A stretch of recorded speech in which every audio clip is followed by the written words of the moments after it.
Assalamualaikum warahmatullahi wabarakatuh. Pada pertemuan kali ini kita akan menyimpan file dan data aplikasi. File dan data aplikasi digunakan untuk mempelajari proses penyimpanan aplikasi dan data pengguna sebagai file, baik itu di perangkat, di key value pair, di database, atau dengan jenis data yang lainnya, serta berbagi data antar aplikasi dan antar perangkat. Yang pertama adalah penyimpanan data dan file. Penyimpanan data file Android menyediakan sejumlah opsi bagi pengguna untuk menyimpan data dalam aplikasi. Solusi yang dipilih tergantung dari kebutuhan khusus pengguna, seperti berapa banyak ruang yang diperlukan untuk menyimpan data, jenis data yang disimpan, dan apakah data itu harus bersifat pribadi atau digunakan bersama. Penyimpanan data dibagi menjadi 4 bagian. Yang pertama, penyimpanan file internal. Yang kedua, penyimpanan file eksternal. Yang ketiga, penyimpanan bersama atau preferensi bersama. Yang keempat adalah database. Penyimpanan internal secara default, file yang disimpan ke dalam internal bersifat pribadi hanya untuk aplikasi. Jadi aplikasi yang diinstal tidak bisa mengakses data yang disimpan pada aplikasi yang lainnya, kecuali ada pembatasan, yaitu dari hak akses yang diberikan, yaitu root. File akan terhapus jika aplikasi tersebut dihapus. Dapat menggunakan file cache internal. File cache internal adalah file penyimpanan data sementara. Untuk menyimpan data persistensi, sebaiknya digunakan direktori cache. Terus yang berikutnya mengenai penyimpanan eksternal, atau yang biasa disebut dengan SD card atau kartu SD. Setiap perangkat Android mendukung penyimpanan eksternal yang dapat disimpan atau digunakan secara bersama-sama. Tidak ada jaminan untuk bisa diakses karena bersifat dari eksternal, sehingga nanti masing-masing proses pembacaan satu perangkat dengan perangkat yang lainnya akan berbeda-beda. Bisa dipasangkan dengan banyak alat, termasuk di dalam komputer. Penyimpanan dapat diakses atau dimodifikasi oleh pengguna ketika mengaktifkan penyimpanan USB massal untuk melakukan transfer baik antar perangkat ke komputer atau komputer ke perangkat. Selanjutnya mengenai preferensi bersama, digunakan jika tidak memerlukan penyimpanan yang banyak atau data yang tidak terstruktur, sehingga kita bisa menggunakan preferensi bersama dengan menggunakan perantara APA Share Preferensi. APA Share Preference memungkinkan untuk membaca dan menulis dengan pasangan kunci persisten dari jenis data primitif. Adapun data primitif dapat berupa boolean, float, integer, long, dan string. Pasangan kunci dan data nilai ditulis dalam bentuk XML yang bertahan di berbagai seksi, meskipun aplikasi yang digunakan sudah ditutup. Tes yang berikutnya mengenai database. Android mendukung sepenuhnya database SQLite. Database yang dibuat hanya dapat diakses oleh aplikasi penyerta, atau ketika kita menginstal aplikasi, secara otomatis database akan di-generate, sehingga nanti hanya aplikasi tersebut yang diizinkan untuk mengakses database tersebut. 2. Memanfaatkan library ROM, menyediakan layar abstraksi pemetaan objek yang memungkinkan mengakses database secara langsung dengan memanfaatkan SQLite. API SQLite berada pada tingkatan yang paling rendah dan memerlukan banyak waktu dan upaya untuk dapat digunakan. Sebagai contoh, ketika ada verifikasi waktu kompilasi terhadap query SQL atau struktur query language.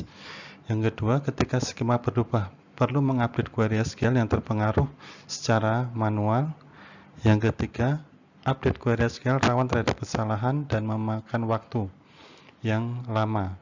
Yang keempat, perlu banyak kode boilerplate untuk mengkonversi antara query SQL dengan objek data Java. Boilerplate adalah kode yang berulang yang muncul berulang-ulang untuk mendapatkan hasil yang seperti jauh lebih sederhana. Terus berikutnya mengenai debug database. Android SDK menyertakan alat untuk melakukan debug database, yaitu SQLite, yang memungkinkan untuk 1. menjelajahi isi tabel, 2. menjalankan perintah struktur query language, 3. melakukan fungsi penting lainnya pada database SQLite. Selanjutnya mengenai menyimpan file di dalam penyimpanan perangkat.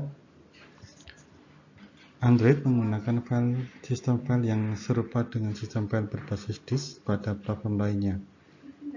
Objek file dapat digunakan untuk membaca atau menulis pada data dalam jumlah yang besar. Kedua, mengenai lokasi penyimpanan yang dapat digunakan untuk file Android berbeda-beda. Memanfaatkan fungsi getAbsolute yang digunakan untuk mencatat lokasi penyimpanan di mana kita dapat menentukan penyimpanan yang digunakan di dalam device. Fungsinya ketika nanti aplikasi dihapus, data tidak akan terhapus. Lantas, bagaimana cara memilih penyimpanan? Yang perlu perhatikan ketika menyimpan data adalah di mana letak kita menyimpan. Yang pertama, penyimpanan internal, dan yang kedua, penyimpanan eksternal.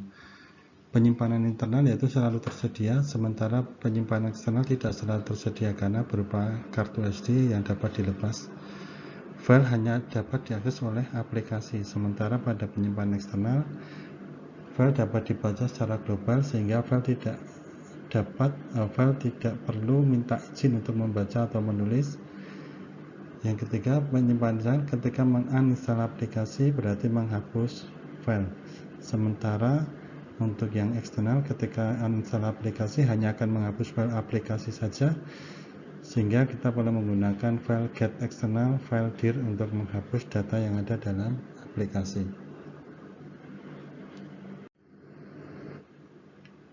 Yang berikutnya mengenai menyimpan data nilai kunci.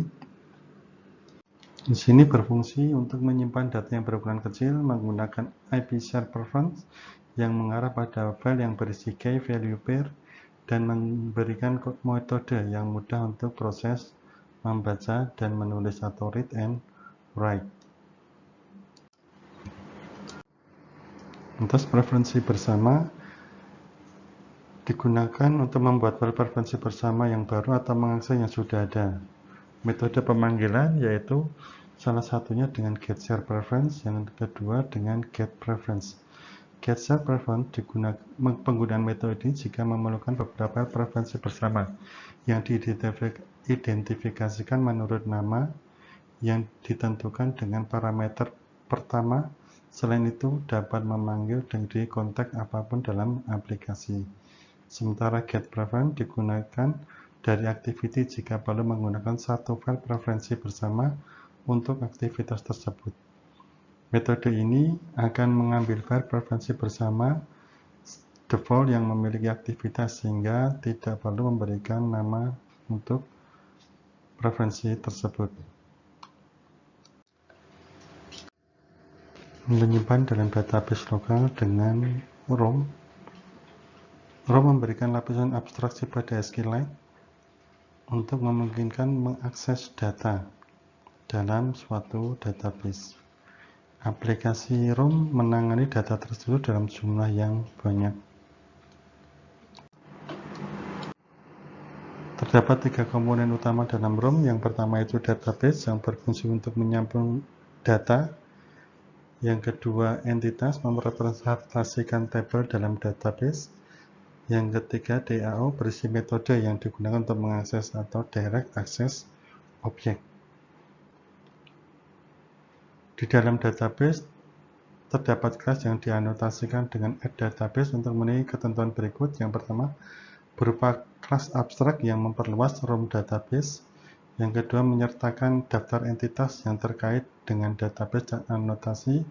Dan yang ketiga adalah metode abstraksi yang memiliki kurung kurawal tutup buka tutup argumen yang menampilkan kelas yang dianotasikan dengan add_dao.